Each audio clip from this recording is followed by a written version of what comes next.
Under the fluorescent lights of Walmart, the final hours of the day were slowly slipping away.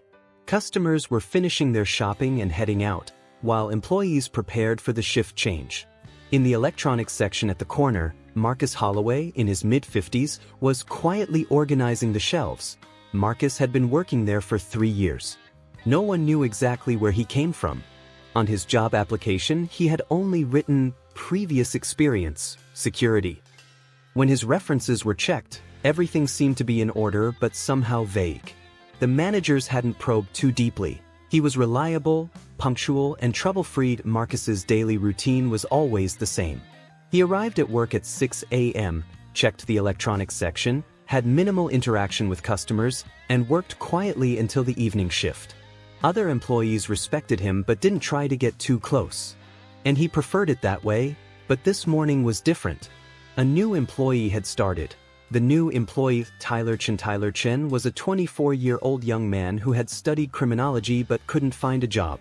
He had applied to the FBI, passed the interviews, but was eliminated in the final stage. Now, he was working at Walmart to save money, hoping to get another chance to apply. On his first day, when Tyler saw Marcus in the electronics section, he approached him. There was something odd about the older man's posture. Very upright, very alert, as if he was constantly scanning his surroundings. "Hello, I'm Tyler. I started today," said the young man. Marcus looked up at him. His eyes sharpened for a moment, sizing Tyler up from head to toe, then returned to their usual expression. "Marcus, welcome." His tone was friendly but distant. Tyler was about to say something, but Marcus had already turned back to the shelves. But something had started to stir in Tyler's mind. This man seemed familiar to him. First impressions days passed, and Tyler continued to observe Marcus. The older man's behavior exuded professional discipline. The way he moved, how he observed his surroundings, his interactions with customers, everything was systematic. Marcus was never hurried but always prepared. When someone suspicious entered the electronics section, he sensed their presence. Customers noticed this too. Despite the security cameras, there were almost no thefts in the section where Marcus worked. One day, Tyler noticed that Marcus constantly checked the exits as he walked around the store. He knew the locations of the emergency exits, calculated the angles of the security cameras, and could read the behavioral patterns of the customers. This man is more than just a Walmart employee, Tyler thought. But then what is he? The beginning of the investigation that evening, when Tyler got home, he took out his old FBI study materials. He had files, research notes, and images he had collected while studying criminology. Using the research techniques he had learned during the FBI application process, he decided to gather information about Marcus. First, he checked social media. He found a few profiles under the name Marcus Holloway, but none matched the man at work. There was no profile on LinkedIn. A Google search yielded very few results. This situation was suspicious in itself. In today's world, people who didn't leave a digital footprint were either very old or deliberately trying to stay invisible. Tyler decided to dig deeper. Traces of the past. The next day at work, Tyler began to observe Marcus more carefully. The older man's hands bore the scars of old wounds. His posture suggested military discipline. Most importantly, the way he assessed the people around him was like that of someone who had received professional training. During the lunch break, Tyler saw Marcus's bag. It was an ordinary bag, but there was a small badge on it. Tyler waited for an opportunity to see the badge up close. The badge was made of metal and featured an eagle figure. Tyler felt like he recognized this symbol but couldn't quite remember it. After work that day, Tyler began to sift through his old textbooks and FBI materials. He searched for hours and finally found IT was a Federal Protection Badge, a special insignia used by agents working in the FBI's VIP Protection Unit. The discovery of the photograph. Tyler's heart began to race. He started to systematically review his old FBI files. He examined photographs, operation reports, and personnel information from the 1990s and 2000s. He worked until midnight. His eyes were tired, but he continued. Finally, he stopped at a file from 2003. In the photograph, there was a man in a suit, young and athletic. He was standing next to the president, along with other protection agents. Don't forget to subscribe to the channel. Thumbs up, you can help more people hear this story by liking this video. Bell, every week we share unforgettable stories of silent heroes. The caption under the photo read, Special Agent Marcus J. Holloway, Presidential Protection Detail. Tyler held his breath. Here was.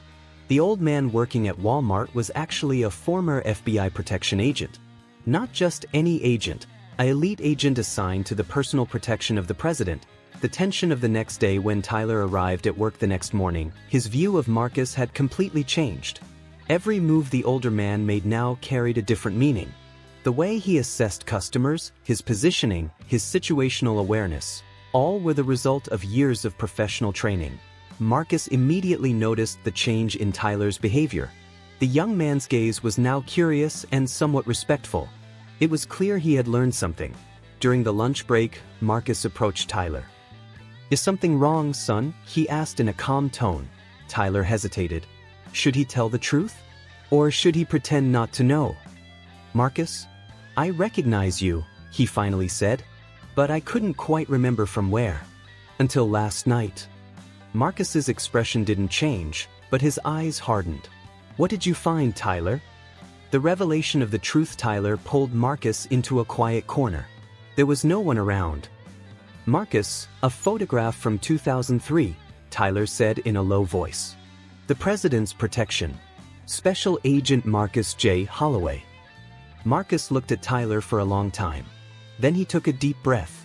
"You're a smart kid," he said. "You applied to the FBI, didn't you? Where did you find those files?" "I collected research materials while studying criminology. We had to examine such files during the FBI interviews." Marcus nodded. "And what are you going to do with this information?" Tyler was thoughtful. "I don't know. I'm just curious. Why are you working here? I mean, you were working in the most elite unit of the FBI." The story of the past, Part I. Marcus was silent for a while. Then he turned to Tyler. "Sit down," he said. "I'll tell you, but this information stays between us." Tyler nodded. Marcus began to speak. "I joined the FBI in 1985. In the early years, I worked on ordinary case files. But I was in good physical condition, attentive, and could stay calm under stress. In 1995, I caught the attention of the protection unit. The protection unit was very selective. Only the best agents were taken. Intense training, psychological tests, physical endurance exams. I passed them all. In 2000, I was assigned to the Presidential Protection Detail. That meant I was responsible for the president's personal protection. The highest security level, the most sensitive duties. Tyler listened, fascinated. "I worked in that unit for 13 years. I protected 3 different presidents. Worldwide travels, international summits, critical negotiations. I was present everywhere." "So what happened?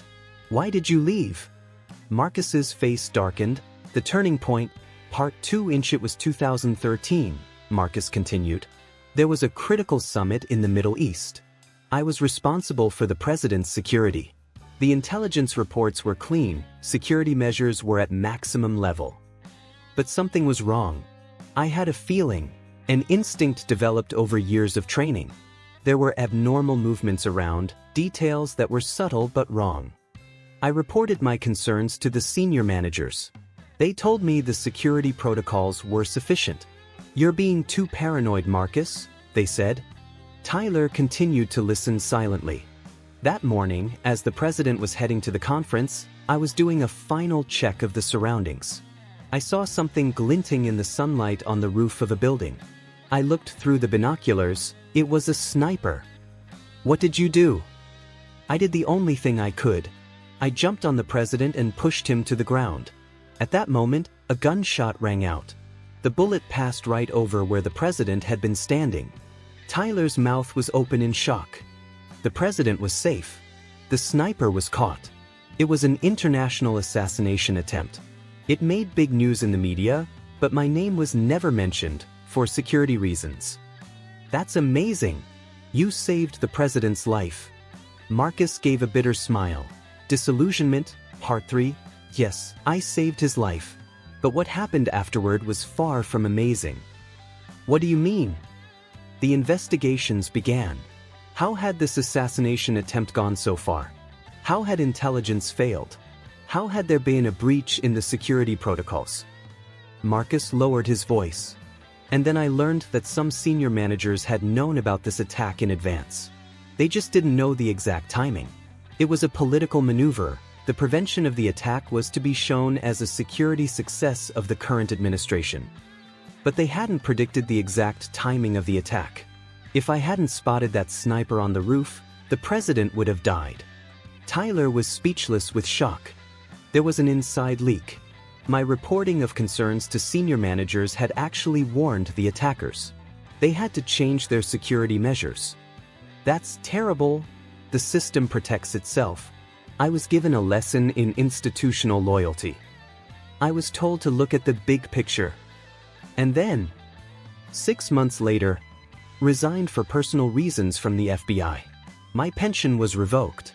My references were classified. I had a hard time finding a new job at a new beginning, Part 4 Inch for 3 years. I worked at various security companies. But my FBI background was both an advantage and a disadvantage. People were suspicious. Why did you leave? What happened? Finally, I decided I would do something completely different. The system had given up on me, and I gave up on the system. And you came to Walmart? Yes. It was perfect here. No one asked questions.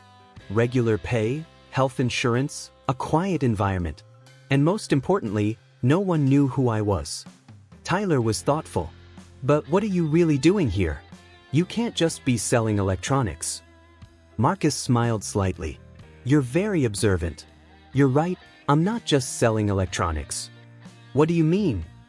This store has thousands of people coming in and out every day. We encounter all kinds of people. And with 30 years of training, I can spot dangerous behavioral patterns. In the past 3 years, I've prevented 17 theft attempts. I've reported 5 people with suspicious behavior to the local police. Later I found out they were all wanted. And I've stopped 2 potential violent incidents. Tyler was impressed. Does the store management know? And they don't need to know. I'm just doing my job a little extra. Tyler's decision that evening, Tyler went home and thought about everything he had learned. Marcus was a man abandoned by the system but who hadn't lost his ideals. Despite working for minimum wage, he continued to serve the community. The next day, when Tyler arrived at work, he approached Marcus. Marcus, thank you for what you told me yesterday. And I want to tell you something. Yes. I'm going to apply to the FBI again. The respect I have for you and what I've learned from you has inspired me. The system may not be perfect, but as long as there are people like you, there's still hope. Marcus looked at Tyler. There was pride in his eyes. You're a good kid, Tyler. But remember, the system will try to change you. You try to change the system. Farewell. It was Tyler's last day at work. The other employees had organized a farewell party for him. Everyone knew he had been accepted into the FBI and they were proud, but the farewell between Tyler and Marcus was more special. The two sat in the empty electronics section after the store had closed. Marcus, I want to tell you something, Tyler said. Yes. When you were forced to leave the FBI, the system lost you. But after I found you, I began to respect you even more. Because even here, working for minimum wage, you're still the same person. You're still protecting, still serving. Marcus's eyes welled up. You're a good kid, Tyler. But remember, when you rise to high positions in the FBI, don't forget what you've learned here. Sometimes the most ordinary people do the most important jobs. Years later, 5 years passed. Tyler rose quickly in the FBI and became a special agent. Marcus was still working at Walmart, but now in a more respected position. Management had noticed his special skills and given him the position of security consultant. Tyler occasionally visited Marcus. The two would talk about old times, and Tyler would share his experiences in the FBI. One day, Tyler gave Marcus some special news. Marcus, I want to tell you something. A new unit is being formed in the FBI. The Institutional Ethics and Internal Audit Unit. And there's an offer for you. Marcus was surprised. What offer? They want you to return as a consultant, part-time on your terms. You'll share your experiences in the training of new agents. Marcus thought for a long time. Tyler, I've left that period behind. What do you mean? The system is changing, Marcus. The problems you experienced are being taken more seriously, and they need the voices of people like you. The final decision. Marcus made his decision that night. The next morning, he called Tyler. I accept, but I have one condition. Yes. I won't give up my job at Walmart. I'll work part-time with the FBI but continue working here as well. Tyler was surprised. Why? Because here I learned about real life, Tyler. In the FBI, you're inside the system. Here, outside the system, among ordinary people, you understand. I need both. The end of the story today, Marcus still works at Walmart, but now he also teaches young agents at the FBI Academy 2 days a week. He teaches them not just technical skills but character and ethical values. Tyler continues to rise in the FBI. But he always remembers what Marcus taught him. The most important service is the one you do when no one is watching. And the customers in the electronics section still don't know that the old man helping them was once a hero who saved the president's life. Sometimes the greatest stories are hidden in the most ordinary places. And sometimes the real heroes are those who work for minimum wage.